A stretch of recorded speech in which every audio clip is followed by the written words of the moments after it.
Hi అందరికీ నమస్తే. Welcome back to our channel. ఈరోజు వీడియోలో నేను మీకు ఒక టేస్టీ అండ్ హెల్తీ రెసిపీ చూపించబోతున్నాను. ఈ రెసిపీ మీరు ఇంట్లో వెజిటబుల్స్ లేనప్పుడు చాలా క్విక్గా ఈజీగా చేసుకోగలిగిన రెసిపీ. ఒక్క ముద్ద తిన్నారంటే కంప్లీట్గా ఫినిష్ అయ్యే వరకు లాగించేస్తారు, అంత టేస్టీ రెసిపీ. బిర్యానీని సైతం వరిపించే ఈ టేస్టీ రెసిపీని ఎలా ప్రిపేర్ చేసుకోవాలో మనం ఇప్పుడు చూసేద్దాం. సో దానికోసం మనం ఫస్ట్ రైస్ తీసుకోవాలి. ఇక్కడ నేను ఈ కప్తోని 4 కప్స్ రైస్ తీసుకున్నాను. అలాగే మీరు ఏ కప్తో రైస్ తీసుకున్నారో అదే కప్తోని 1/4 కప్, ఒక కప్పు రైస్కి 1/2 కప్పు పెసరపప్పు తీసుకోవాలి. ఇవి రెండు మిక్స్ చేసి నీట్గా ఫ్రెష్గా క్లీన్ చేసుకోండి. ఈ విధంగా ఫ్రెష్గా క్లీన్ చేసి పక్కన పెట్టేసేయండి, వాటర్ ఫిల్ చేసి. తర్వాత ఇప్పుడు మిగిలిన ప్రిపరేషన్ చేసుకుందాం. మనం కిచిడీకి కావాల్సిన ఇంగ్రీడియంట్స్ అన్నీ కూడా రెడీగా పెట్టుకున్నాము. బఠానీ అనేది ఇక్కడ మీరు ఆప్షనల్, ఇంట్లో ఉంటే యాడ్ చేసుకోవచ్చు, లేకపోతే అవసరం లేదు. ఫస్ట్ నేను ఇక్కడ ఒక 1 టేబుల్ స్పూన్ నెయ్యి, తర్వాత 2 టేబుల్ స్పూన్స్ ఆయిల్ తీసుకున్నాను. అందులో 4 దాల్చిన చెక్క, 4 లవంగాలు, కొంచెం సాజీరా, కాస్త బగారా పువ్వు వేసుకున్నాను. ఇవన్నీ కూడా ఆయిల్లో మంచిగా కంప్లీట్గా ఫ్రై అవ్వాలి. మసాలాలు వేగిన తర్వాత అందులో ఆనియన్స్, అలాగే కట్ చేసి పెట్టుకున్న పచ్చిమిర్చి, కారానికి తగినట్లు పచ్చిమిర్చిని యాడ్ చేసుకొని ఇవి రెండింటిని బాగా ఫ్రై చేసుకోండి. ఆనియన్స్ అదేవిధంగా పచ్చిమిర్చి హాఫ్ కుక్ అయిన తర్వాత అందులోకి క్యారెట్ వేసి బాగా ఫ్రై చేయండి. తర్వాత బఠానీ వేసుకోండి. క్యారెట్, బఠానీ 2 నిమిషాల పాటు ఆయిల్లో బాగా ఫ్రై చేసుకోవాలి. పచ్చితనం పోయే వరకు ఫ్రై చేసుకోవాలి. ఇవి కనుక ఆయిల్లో కరెక్ట్గా ఫ్రై చేసుకోకపోతే మీకు టేస్ట్ అనేది డిఫరెంట్గా ఉంటుంది. సో ఇవి రెండు వేగిపోయిన తర్వాత నెక్స్ట్ ఇంగ్రీడియంట్ అందులోకి యాడ్ చేసేయండి.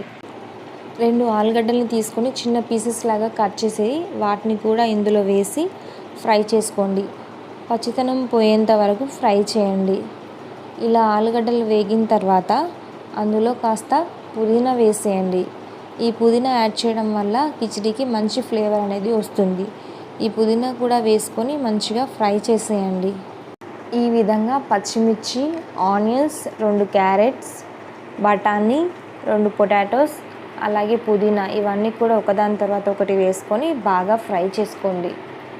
అన్నీ కూడా పచ్చిదనం పోయేంత వరకు బాగా ఫ్రై చేసుకోవాలి.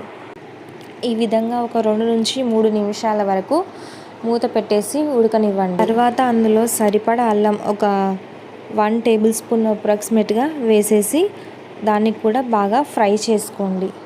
అల్లం పచ్చితనం పోయేంత వరకు ఫ్రై చేయండి. ఫ్రై చేసిన తర్వాత అందులో సరిపడా ఆ ముక్కలన్నింటికి సరిపడా సాల్ట్ వేసుకోండి. వేసుకొని అందులో కట్ చేసి పెట్టుకున్న 2 టొమాటోస్ని యాడ్ చేయండి.